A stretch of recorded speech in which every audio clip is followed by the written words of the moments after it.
Okay, a very good morning to you. Welcome to our discussion segment this morning, or Good Morning Anambra Friday edition. Thank God it's Friday. Okay, welcome. So what do we have for you coming this morning? It's a series that we started running earlier than now, and we hope to continue. That is standing to be counted, as you very much know, that census is around the corner.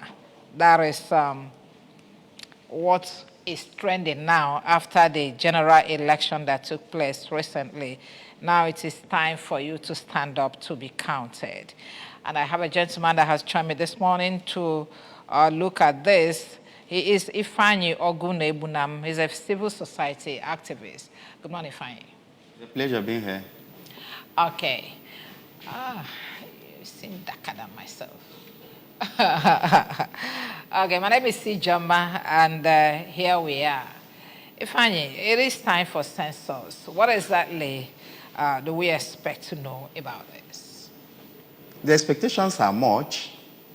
We really need to know how many we are in this country. That will allow for proper planning. That will allow for proper development plan. That will allow for proper budgeting to the various ministries, departments, and agencies. It also allows us to understand our demography. The other day, about 2 or 3 days ago, I read on one of the dailies that Nigeria is having an aging population. And I begin to ask, where did the person get his statistics from? Because Nigeria is counted as one of the fastest developing population-wise, technology-wise, well, to God be the glory. Are we giving birth to aged people? That's the issue, because it's part of the reason why this census is very important to everybody. Let us actually know where we are. Are we really an aging population or economy? Or are we really a rapidly growing economy via population? Because when you understand your identity and know who you are, it allows you to discern and plan for yourself. Now, this census is very important because we just finished the national election where figures are being branded all up and down. Do we really know how many we are? If we don't, then you discover that whatever we're doing is just running around a circle without having a move up front. This census will also help us, especially in our development plan, because we now need to know, do we have more youth, more workforce than we used to have? Then if we do, how do we plan to maximize that workforce for proper economic development? Now, how is Nigeria demographically disposed? Where is the agrarian area? Where is the industrial area? How do Nigerians migrate? What are the interplays within our population? Because a lot of interplays come into place. And we can recall that the last census is upward of 20 years. And a data that is as old as 20 years is irrelevant as far as statistics is concerned. So we really need to know where we are so that we can know where we are going to. Okay, that's exactly why we need this one. It's very scary to know that we have not been counted for the past 20 years or thereabouts. It may not be exactly 20 years, but I know it was a long time that we had this census, okay? So now that we are ready to be counted, are you aware that this exercise is coming up? What do we need to do to ensure that people are aware that the census is coming? This is where I'm really scared of. Enough has not been done. In fact, a lot needs to be done. The stakeholder engagement, various stratas of the stakeholders, from the PGs of town union to the women leaders in each of the towns, to media engagement, civil society engagement, engagement with the various state governments, engagement with the various media organizations. Thank God for ABS that are always proactive and then ready at every point in time.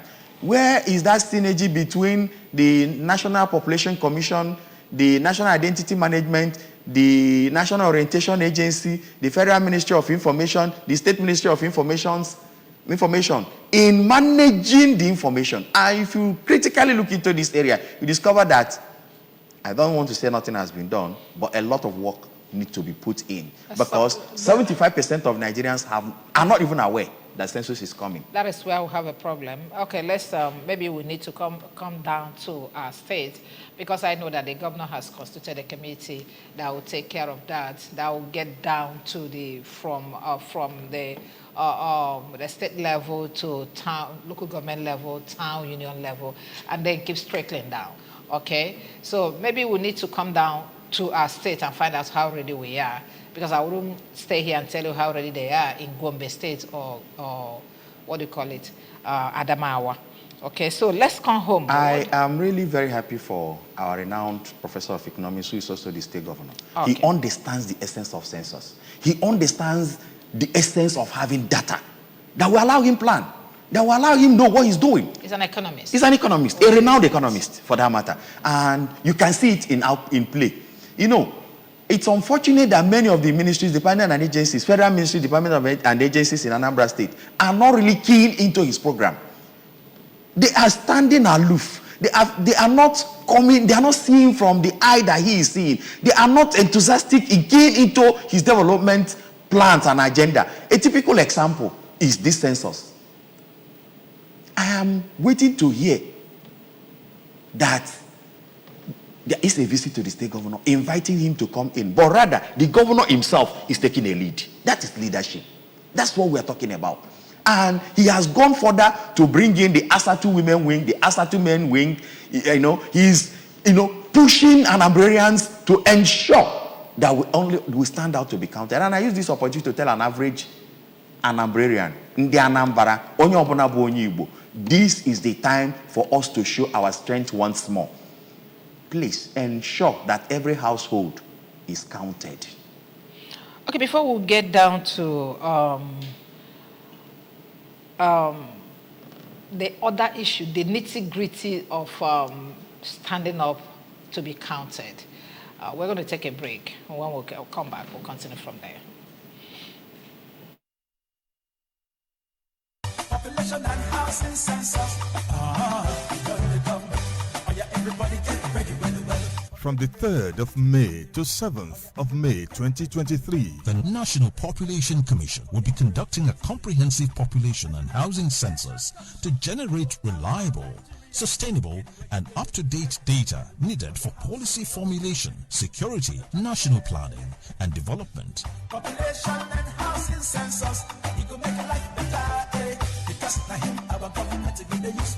National Population and Housing Census 2023. It's your civic responsibility. Please support it. The 2023 Population and Housing Census is being conducted by the National Population Commission. Personal Digital Assistants PDAs will be deployed countrywide for the census exercise. Nigeria's 2023 Population and Housing Census. You count. Be counted.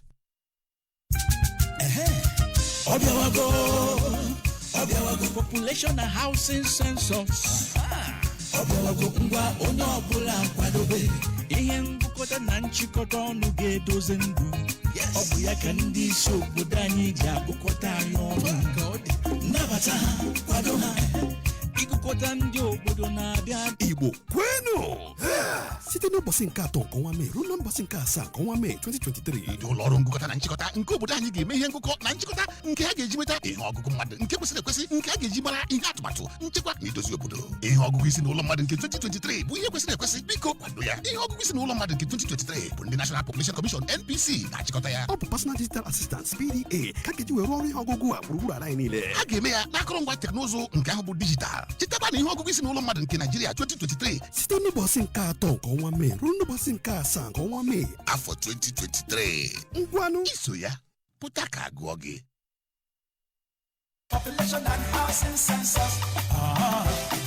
For May 3rd to May 7th, 2023, National Population Commission NPC go count all Nigerians to generate up-to-date data wey go dey reliable and sustainable. Na digital census e go be because dem go use personal digital assistant for demarcation, capturing, collation, transmission of results. Everything go be digital.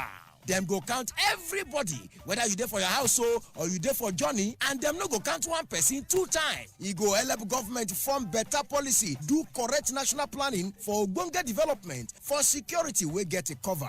Make una tanda gidigba cooperate with the census officials when them come, because now na civic responsibility. Na National Population Commission (NPC) organize the 2023 population and housing census for Nigeria. May 3rd to 7th May. Census 2023, everything will be digital.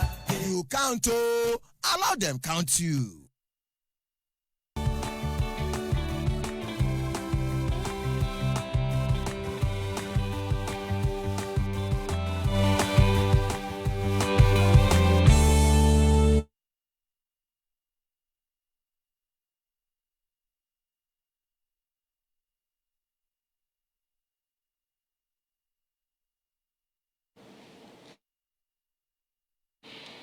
Okay, welcome back. It is still good morning, Annabra. We are still looking at the topic, stand up to be counted. Okay, that's considering the national population census that is coming very soon. I've been around with Ogono Ibunam, and a new person has just joined us. He is Ogo Ezono. Sir Ogo Ezono is the founder, Save a Soul for Africa Foundation. Welcome, sir. Thank you very much for having me. Good morning, everybody. Yeah. Okay, I must say that you're looking like Onyibo. Thank you. I am one. Yes. Dalo. Odema ade kwa mkai gebutu na topu kai we can buy we got fine because na fine ku be grassroots thing. Iota go sort of me na no Igbo ki nwe ike we got ife ai na akọ nwe ike we make yourself available to be counted. That's exactly why we are here. Before you came in, Ogezono, I never anya kedo the need. Why is it necessary that we have this census that is coming up? And then a whole lot of things we have touched. Maybe from your own angle, kedi feature bo ojidim panaga agwon anokata agwon kamalo nanyete. Audio kempa na aga agwon. If oji do kempa na agwon obo. Na obo na mmadụ one nọ n'obodo. Amalụkwa n'ime mmadụ one anọ n'obodo. Amalụ okenye one nọ ebe anwa. Mmadụ ụmụaka one nọ ebe anwa. Mmadụ ndị okenye nọ n'ebe anwa na ndị itorobịa nọ ebe anwa. Mgbe nwere ike ịmacha ọnụọgụ ndị a daba na ndabam, ọ ga-enye aka inyere ndị na-eme nhazi ife ịhazi ihe ọfụma. Ya bụ na ọ bụrụ na obodo adị one agụtalụfa, ọ ga-enye aka ọ bụrụ na o mere ife a na-eke.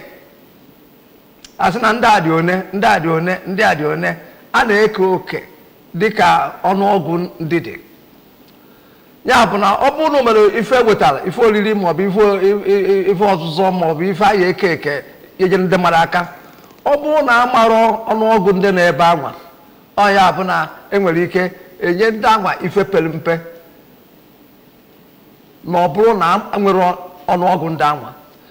Mana ọ bụrụ na enwe ọnụọgụ ndị anwa, ọ bụrụ na atụ na World Bank butere ihe ka akpa rice si kee ndị mmadụ n'ụdị na ọnụ ụzọ ọbụla ya enweta ofu akpa ebe ha ka hie nne agbara n'anya m ka ahụike ha n'anya m ọdịmma ha dị iche iche mara ife dị mkpa megị na plan ọrụfa ya na ọ dị oke mkpa a na-anyọ ndị be anyị ka ha pụta mmadụ echiga n'azụ ọ dị oke mkpa. Ọ dị mma, daalụ.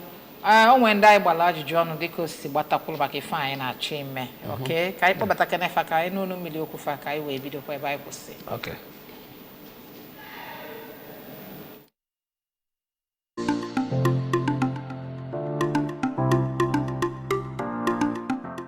Census helped in planning. Census is for budgeting. Census is for knowing, building statistics of people and how to plan the economy of the state or the country, and in the case of Nigeria. So you're asking me why must we participate in Nigerian census exercise? You know what you're saying? So we're supposed to participate because it will help in the plan. ana m ekpe ekpere wee sị na Chineke ji anọnyere gọvanọ anyị na the president of Nigeria. We know exactly how many people that are from Anambra.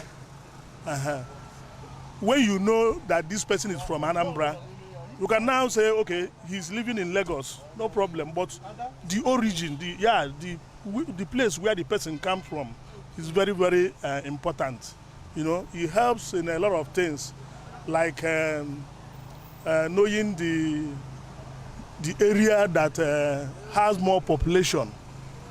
You know, some people claim they are a majority, while if you get the census right, you will know the people that are in majority and the people that are in minority. It's very necessary that we Nigerians, especially with the Igbo extraction, participate in this upcoming census en masse. Census is used to know the total number of residents in a particular community, in a particular local government, in a particular state. It is through census that the government, if comes to dividends of democracy, through census that they will know the total number of inhabitants in a particular state. The Igbos have been shying away in participating actively whenever there is time for census. And we have been, because of this, what is our due share have been denied of us. When you go to North, they not participate massively. Even those who are not at home are also recorded. But we here in Igbo land, we always face our business. We take our business so much that we even shine away from a major responsibility that will give us, usher us into any discussion at the center when it comes to political era. Census is very, very vital to any Igbo man, and census should be encouraged.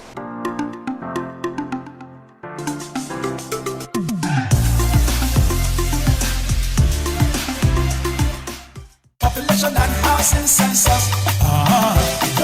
From May 3rd to May 7th, 2023, National Population Commission (NPC) you count to digital. Chitaba ni ọgụgụ isi n'ụlọ mmadụ nke Nigeria 2023 site n'ụbọchị nke 3 nke ọnwa Mee ruo n'ụbọchị nke 7 nke ọnwa Mee afọ 2023. Ngwanụ iso ya pụta ka agụọ gị.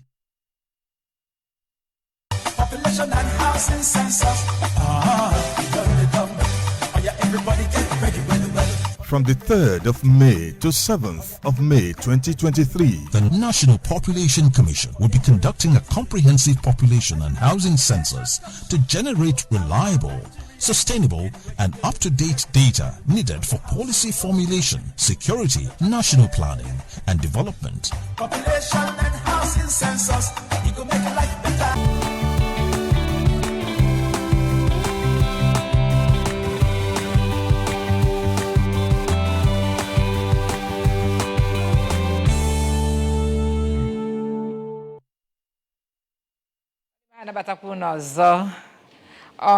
Good morning, Anambra. Friday edition, and we always say thank God it's Friday. We had to bring all those ones along so that you exactly know what we are talking about here. That's why those jingles were rolling. And now that we're here, another person has joined us. He is the TPL, Dr. Okwuchukwu Ulaste, State Director, National Population Commission, MPC, Anambra. Good morning, sir. Hello. Thank you. Odema imana anya epuo ni fe na to te epuo ife na Turkey. Odema ibatago anyi bu uzo bata no no bigi we batazia. Now that you are here, I say na ife da anyi mpa na epuo tata stand up to be counted. Kedife, what must I do? What must Onya Anambra no eba, because we are limiting our scope now to Anambra no ebenya want to represent. Kedife Onya Anambra game to be able to ensure that he or she is counted. Onwe ife ọ ga-eme dị iche na abụrụ ịnọbe corporate with ndị a na-akpọ enumerators ga-abịa gụọ ọnụ.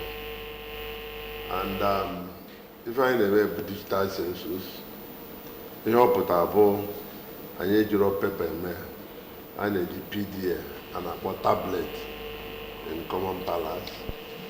Tablet ahụ ka maapụ ahụ nwere building niile dị na Anambra nke anyị nyegoro nọmba, and ma ọ bụ ụlọ ebe mmadụ bi ma ọ bụ ụlọ ebe mmadụ ebi, ma mkpuke anyị nyere nọmba, ma garages, ụlọ ọkụkọ, ụlọ ewu dị iche enyere nọmba. Mana abịa na ndị a na-akpọ non-residential, anyị enye ha nọmba kwuo na ebe a bụ ụlọ ewu ma ọ bụ ụlọ ọkụkọ. A na-agụ ewu na ọkụkọ? Mba, mana anyị na-eme population and housing census. Ihe o ji bụrụ population and housing census bụ na ịmara ebe mmadụ bi, ịgụọ mmadụ wee gụọ ebe obi, mara na living condition ya ọ dịkwa mma. Anyị chọrọ ka anyị mara the living condition of ndị Anambra, maka one thing bụ ya enwe population nwezie the quality of the population. Onye akpata anyị ga-eme population and housing census. So ihe anyị na-eme bụ ịbata na ụlọ ahụ ifechi ihe a na-akpọ map, satellite image map, nke nsị na anyị esigo nọmba. Ọ bụrụ ebe mmadụ bi a na-akpọ residential building, enumerator ajụọ ihe izi a na-eme bụ building numbering and household listing. Building ka anyị abịa nọmba, n'ime building ezinụlọ na-ebi, household bụ ezinụlọ. Ezinụlọ nwere ike ịbụ nwoke nụrụ nwaanyị ọ mụtabeghị nwa, nwee ike bụrụ nwoke nụrụ nwaanyị mụta nwa ofu, ịbụọ, ịtọ, ịnọ etu Chukwu siri nye. Nwee ike bụrụ nwaanyị ọnụbeghị di mana ọ na-enye onwe ya nri ya na papa ya ebiziro ezinụlọ ka ọ bụ. O nwere ike ịbụ nwoke okokporo ya anụbeghị nwaanyị biri nneke, den ezinụlọ ka ọ bụ. Ihe edepụta ndị isi ezinụlọ a house by house. Ịpụta na house A ma ọ bụ house Okeke. Ọ bụrụ na ezinụlọ na-atọ ọbịa, ide na onye isi ezinụlọ ha afa ya. Etu agaghị esi megide mee ihe a na-akpọ enumeration area gị. Ọ bụrụ na ọ dị 50 residential buildings, ị ga-agacha na whole 50 residential buildings ahụ. Ị nwere ike jecha enweta 100 households, heads of households. Anyị ma na anyị emechaa na building numbering and household listing. Anyị eme ihe a na-akpọ validation. Validation bụ na ya ese ndị ife ahụ ime na saba ka echie nke mara na o nwere ndị ime isiri ma ọ bụ n'ime tekwara ya. Emesịa validation for 1 or 2 days, asị ya oke gị bidozie persons enumeration. Ị gazie na ezinụlọ nọmba, na building number 1 residential, ị nwere ezinụlọ na-atọ. Ịpụtazikodo onye bụ John Okonkwo, head of household, ọpụta eju ya mmadụ one bi n'ezinụlọ a. O nwere ike sị gị na mmadụ isi ya ngwa ka ibido ka ịgụba na onye isi ezinụlọ ga-ebu ụzọ gụ ede afọ onye isi ezinụlọ. Maka ihe anyị na-eme bụ de facto census, not the jury. De facto bụ na ị ga-afụ anya wee dee, the jury bụ na ịma afụ anya wee dee. So ịgụcha ya ide nwunye. Kwechọn anyị na-ajụ ohiri ndị fụrụ. Ọ bụrụ na o nwee nwa eshuru mmiri ma ọ bụ na o jere akwụkwọ na ọnụ ha, ife ihe eme ebe drọp callback card si ya na ị ga-abịa by 6 AM na mgbede ma ọ 4 ma o eji bata pụọ gaakwa na ezinụlọ ọzọ. Ihe esi etu a megide wee gụchaa that 100 head of household dị na that particular ihe.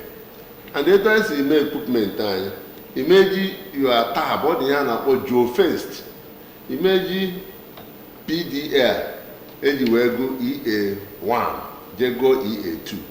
Ịkross na boundary ọma functions maka ọ dị coordinated with coordinates. Ya ka a na-akpọ geofenced. Geo is geography, fence ya na-agbara ogige. Anyị mere oge anyị na-eme trial census n'Idemmiri South. Ọsọ meghere ndị niile obodo na-asa dị n'Idemmiri South ka ha rejista Alọ, Nnobi, Ọka Etiti, Ọba, Ojoto, Akwa Ukwu. Ọ bụrụ na ị gaa na Nnobi, ihe awa pọtal ama emeghị ka ị enta unless na ị gara na Nnobi recognize ya n'ibi na Nnobi ma ọ bụ n'ịbụ onye Nnobi. Etu a ga-ezi wee gba ogige na EA anyị niile. Imeji pad dị na maka enumeration area 1 je go enumeration area 2. Cross na boundary, it will not work. so etu agaghị esi mee wee gụchaa mmadụ niile dị na Anambra ọnụ town by town, local government by local government.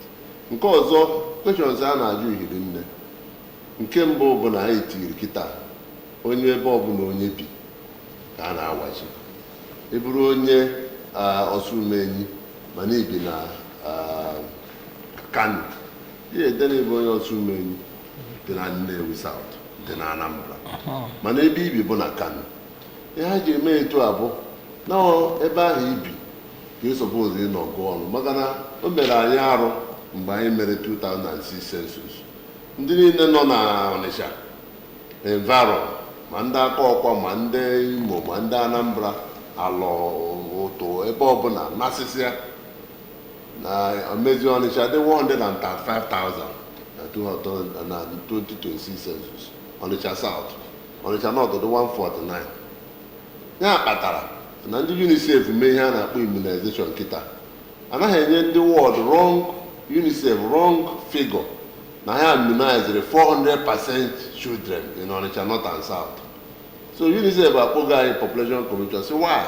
Anyị sị ya na the base ya ha dị wrong because na-emejara ejere ego ọnụ ndị mmadụ nasịsị ya na Onitsha ka ha jee ebe ha gụọ ọnụ, agụchakwa ọnụ 1 week anatakwa ha Onitsha, bịakwa na-eyuzu mmiri na ọkụ na ihe dị na Onitsha, mana enyego wrong data for Onitsha.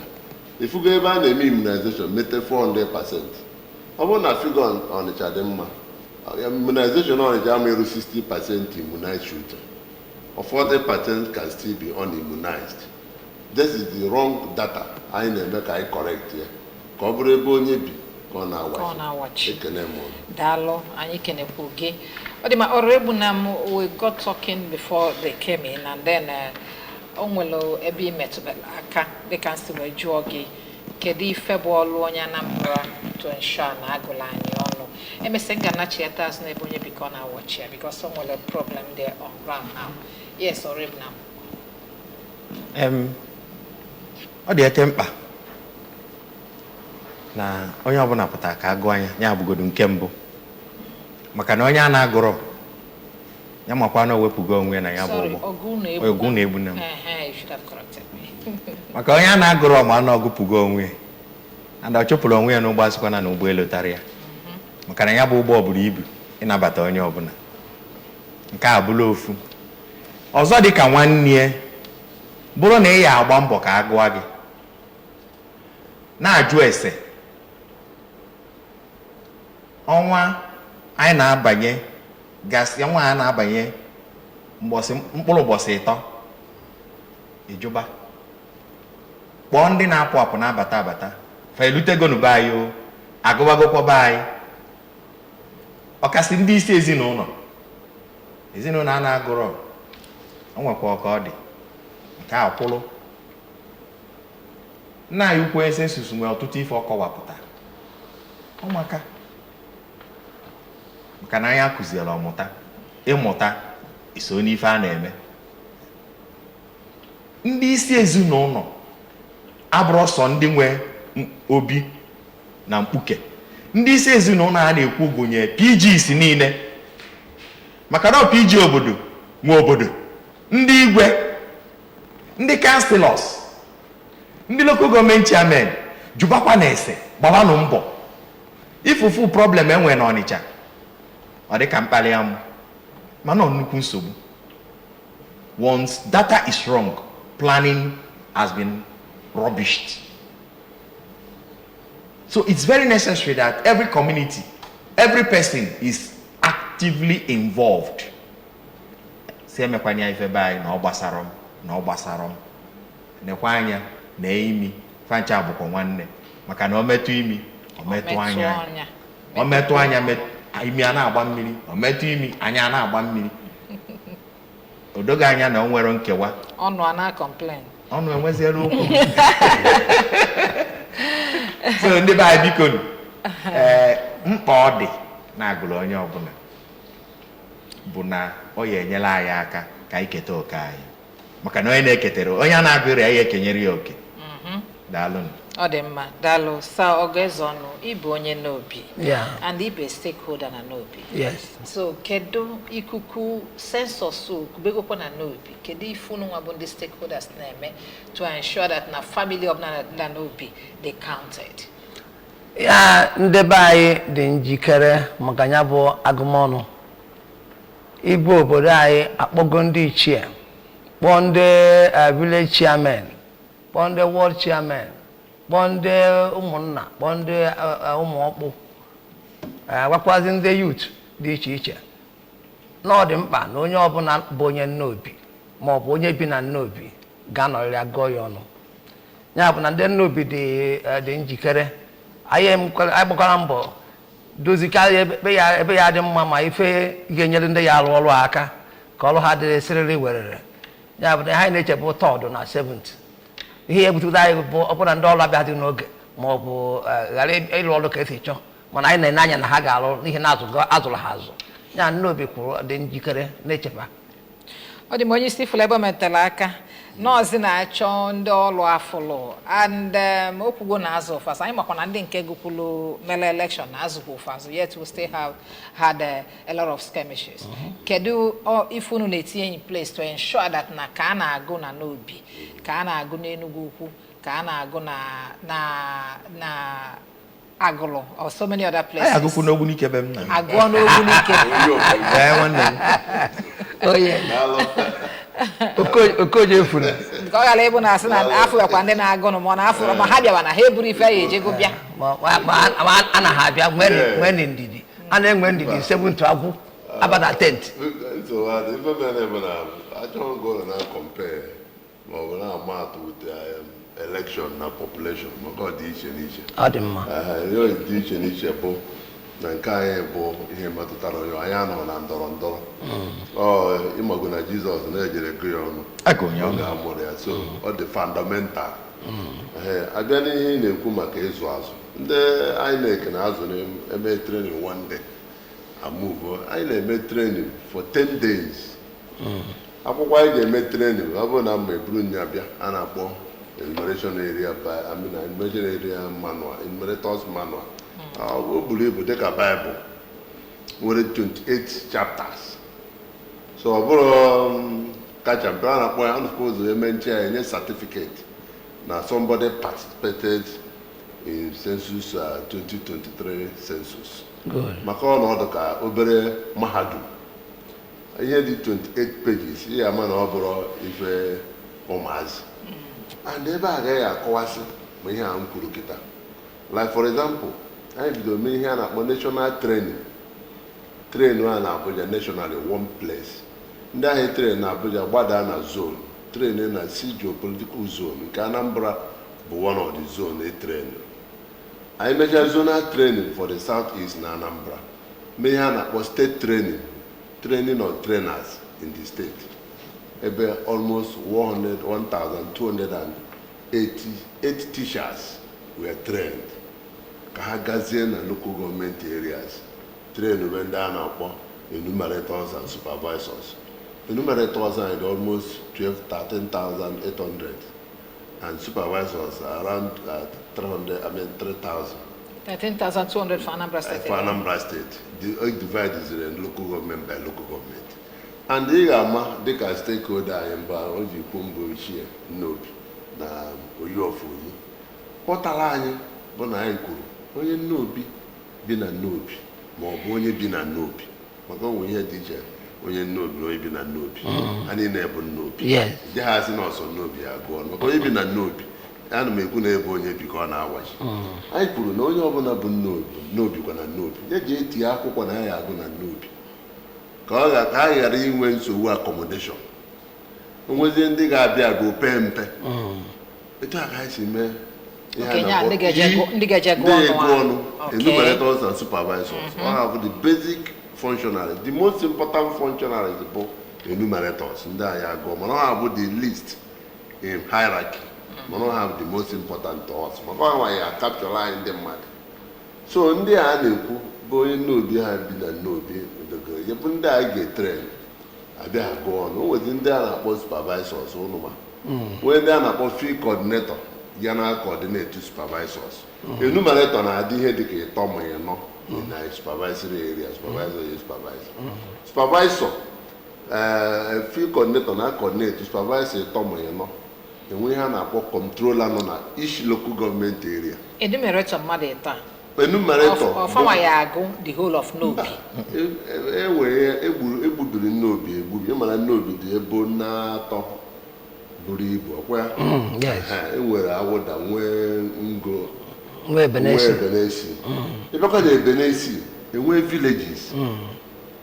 N'ime villages ahụ enwere ihe a na-akpọ EA gasị, enumeration area, ebe ofu onye nwee ike igwu enwere ike inwetawu mmadụ between 200 and 500 persons in the enumeration area. Onye ka ofu onye ya agụ ofu onye ahụ enumeration area ka m na-ekwu egbubiri. Abịa na Ngo na enwere villages na Ngo, enumeration area nwere ike dị ịtọ na ofu village.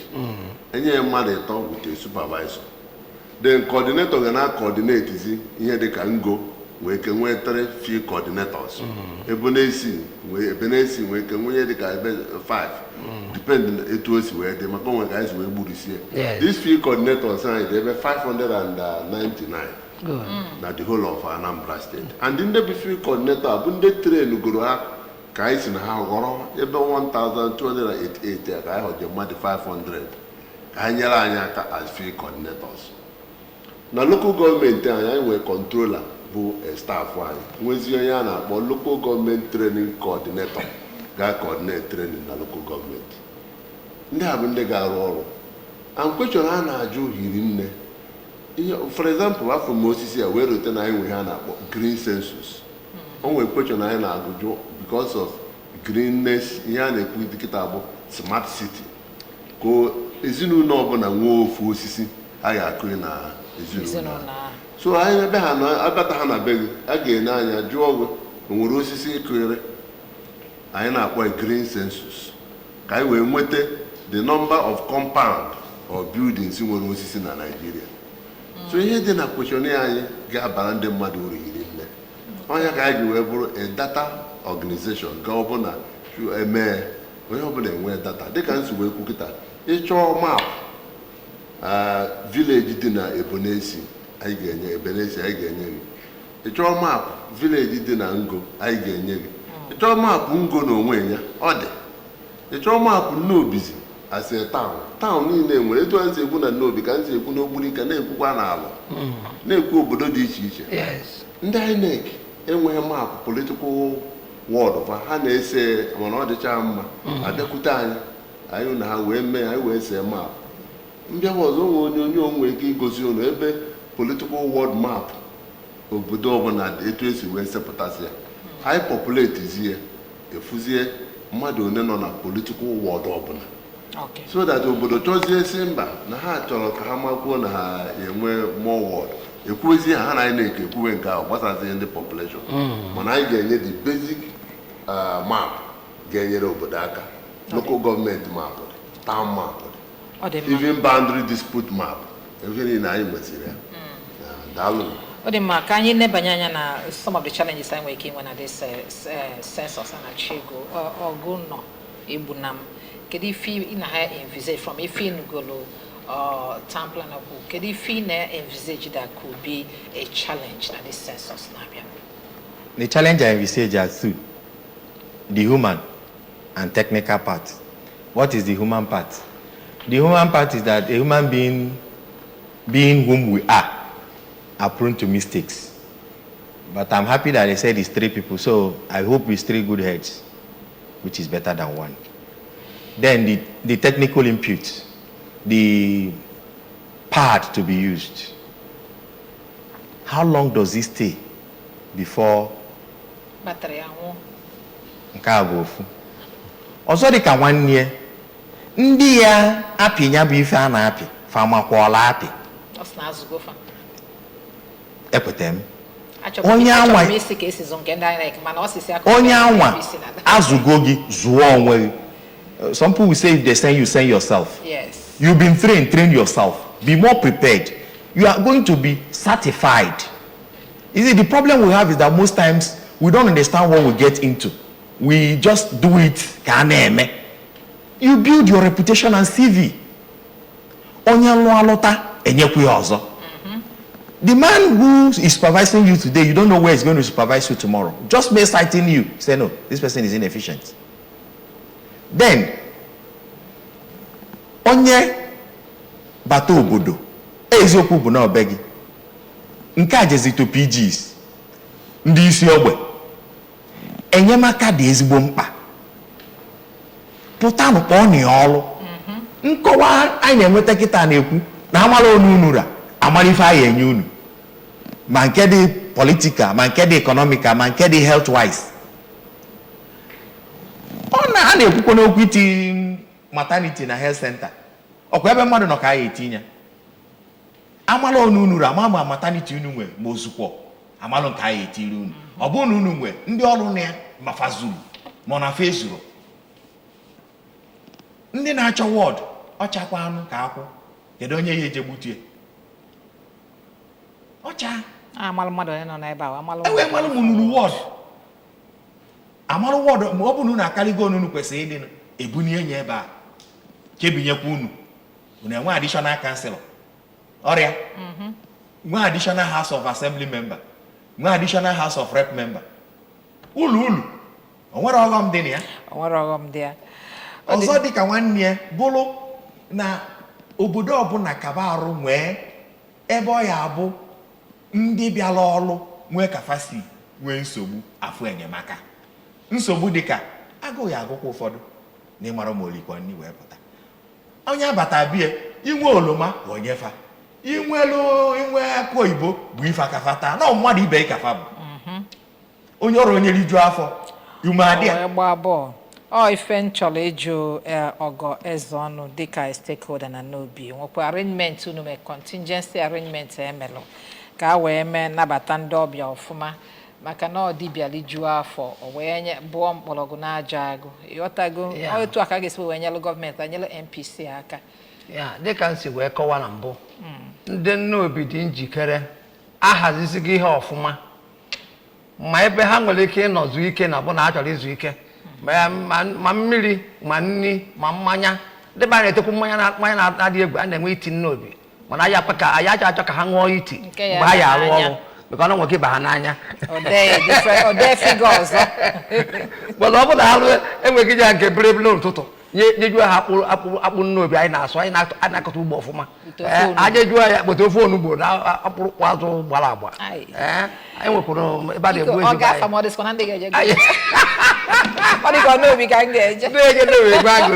anyị dị nkwadobe ihe dị anyị mkpa bụ ndị anwa bịara anyị ga-ene anya ọfụma hapụ ọrụ a uchu hapụ ya uchu ife ọbụla ha chọrọ inyere ha ka anyị dozigo ya chụtụtụfo ha jewe ọrụ ije ọrụ ha baa n'ọrụ ọbụla nwe breki ti nwee breki ebeja breki jekwa ha ma ọ bụ ma nke nnobi ya eme na ndị obodo ndị ọzọ ya eme eji n'aka na ya eme mana nke m mana ya ka nnekwu onye ka nji wee jụọ so that na egbe amara akpụ onelo ụzọ amara akpụ onye egbe anya n'ọdụdụ ya ka isi ebe a wee kwurupụta so that ọ bụ na ị na-ege program a ịmalụ ife etu isi wee kwado ekwesị ịkwado maka ndị na-abịa bụ unu ndị ọbịa ga naba ivu ndị nọ ndị bụ unu mana fa ga-eli ife ume adịfa wee na-asịzi achelu na onye a jebelụ mposi ọsịghị oke achelu ka ọ pụta arụ ama ga na-agbakasịfa daalụ ebe ọzọ si na anyị ga-enye ya bifo anyị wee chịkọta bụ problem onwe article ngụrụ yesterday was it an article or just a flyer I follow yesterday ya sị na ndị Igbo nọ na Lagos sị na fa na-ewe 2 weeks off ka ha na-aje gụọ census na mgbe a na-eme election ekwere fa atụ election na asị fa na-abụ unu jee tụ election so na fa ga-emechi afịa mechie businesses n'afọ 2 weeks wee jee tụọ ya bụ election I mean jee gụọ census pefa kedu implication of this as a town planner planning is very important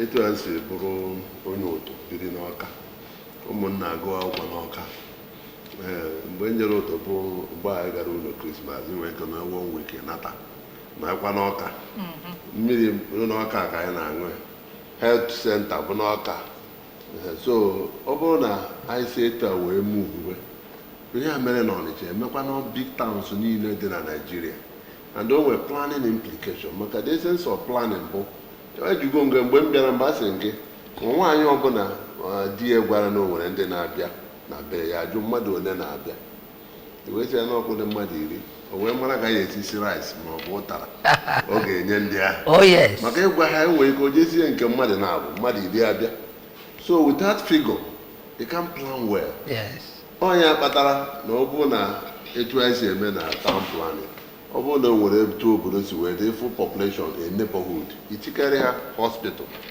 ndị ọcha mechara mgbe gboo tichara anyị maternity gafe customary court ụmụ ihe a bụ population ka eji eme so na anụ ha amamụrụ implication na ndị bụrụ sọ ndị be anyị maka ị na-ekwu etu o si dịkwa na be anyị ka ndị ọzọ nwere ike na-ekwu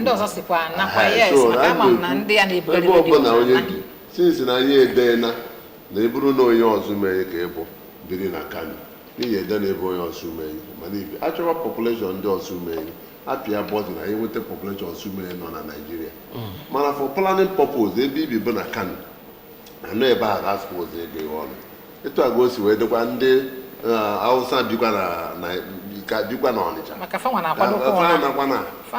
ya bụ ihe anyị na-akọwa ka o wee dị mma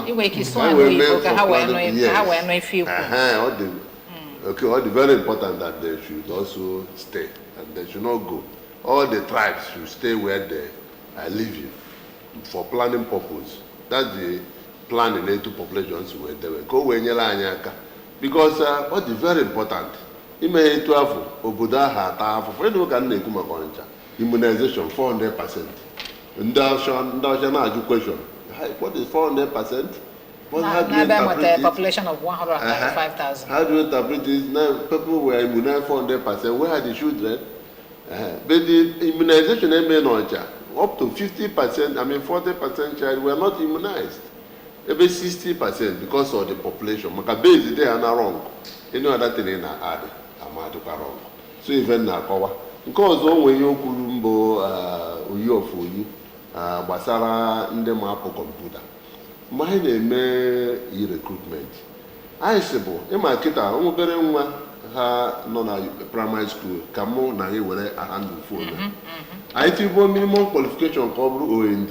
Anyị wee sị mba na onye disfranchise ndị nọ na university enwebe maka onye nọ na final year kịta the highest qualification ya bụ WAEC. Yes. But no ya bụ an expert in this computer. And no ya bụ the people ndị ha chọrọ maka ọ dị digital based. Mụ na anyị eji anyị mgbe anyị nọ na university Nsukka onye ha jiri eme kọmputa bụ nke kaadị a na-apọnchi apọnchi ya ka anyị eme ụka na 1980s. Mana kịta ebe ọ bụla so onye ka anyị ji buda dete nke ọ bụrụ class 5 so na ndị agha ga-apịa ma anya especially ndị agha nọ na enumerators mana ndị nkụzi anyị akụzikwana ife a ga-eme. Daalụ. Ọ dị ma anyị na-achịkọtazi ọgụ na egbu na mbiko just in 30 seconds dụọ ndị be anyị ọdụ ka anyị na nwa afọ Igbo ọbụla ebe ọbụla ị nọ ọ dị mkpa dị ezigbo mkpa na ịgụla ọnọdụ ịnọ na ya kịta ịgụọ maka na gọvanọ Anambra steeti na-agba mbọ idozila anyị Anambra anọkwa n'ife agụta na ya bụ agụmọnụ ka o eji wee dozila anyị Anambra anyị ịfụ na gọvanọ anyị na-agba mbọ ka ife niile a na-eme na-aga ka o si kwesị mana ọ ya dị mkpa na ọghọta ka anyị si biru ịma na o bidosi ọrụ gbaji okpoko maka na ọ maara na ndị nọ n'okpoko nwere ọtụtụ ifefa na-achọ so we plead and employ every onye ọbụla nọ na Anambra ma ị bụ onye Anambra ma ọ na ịbụrụ onye Anambra biko ebe ọbụla ị nọ ka baa arụ stand to be counted. Ensure you are counted. Heads of families, heads of home, civil society organizations, church leaders, PGs, male and female PGs. Ndị nzukọ dị iche iche. Tell your people why we need this census. It's as important as our existence. it's so vital to us that if we get it wrong now, we've gotten it wrong for the next 10 or 20 years. Because we cannot project how we grow, and therefore may not attract what we need to attract, both from government and from civil societies. Because international donors can only give what they want to give based on figures and data. You can see what is happening in Onitsha today. Okay, Dalo. Thank you very much. August Zonobiko, 30 seconds. Don't leave any other kind. Ndị be anyị dịka anyị nchasi ekwu, anyị anụgo n'ọdị oke mkpa. Anyị kwesịrị ka anyị malụkwazie n'ọdị oke mkpa n'ezie. Anyị wee na-ayọ onye ọbụla biko ọtụkọ ya bụ na mbọsị ha ga-abịa bụ ụnụ bụ mbọsị ụnụ na-azụ afịa abịa na nnobi nwere 11th commandment nke bụ etinyekwana ife dị mkpa mbọsị afọ nnobi. Ọ bụrụ na mbọsị ha ga-abịa bụ mbọsị afọ ife na ọrụ ụlọ n'ọrụ ịrapụ afọ nnobi ofu ụbọchị wee jee ka agụọ ọnụ ihe nyere gị aka ọtụtụ arọ maka gị nwa na ụmụ gị na ndị aka ya amụ ka ya projected population census. Okay, ya bụ na anyị na-ayọ mmadụ niile pụta nọ na-ayọkwazi ndị mba anyị nọ Lagos na-achọ ka ha bata ha n'anya ha nọrọ ebe ha nọ mana ha mee ka ndị mmadụ ndị census mara na ha bụ ndị be anyị mara na ha na-asụ Igbo langweji Igbo ọ bụghị asịghị langweji si English maọbụ TV maọbụ Yoruba tụọ n'Igbo onye Igbo mana ana m ejizi ohere a wee na-ayọ ndị Anambra na ndị Nigeria ka ha jee gwa ndị Lagos onye akpọkọrọ nwa agụ aka n'ọdụ ọzọ ma ọ dị ndụ ma ọ nwụrụ anwụ maka n'oge elekshọn asị ndị be anyị na-ana kịta a ga-asịkwa ha gazie kokwe balụfa particularly and anyị nwa generally ọ bụ na ha si anyị na oge elekshọn dasịkwa anyị n'ụlọ kịta efu ọnụ ka ọ dị mana anyị ma ndị be anyị ebe ọ bụ na ndị population commission ahazighị na ebe ọ bụla ị nọ wee tụọ wee mee ka anyị dị afa gị na uru ga-erute bụ ụnụ ma ijerebu na-eje ma ị na ebe ị nọ.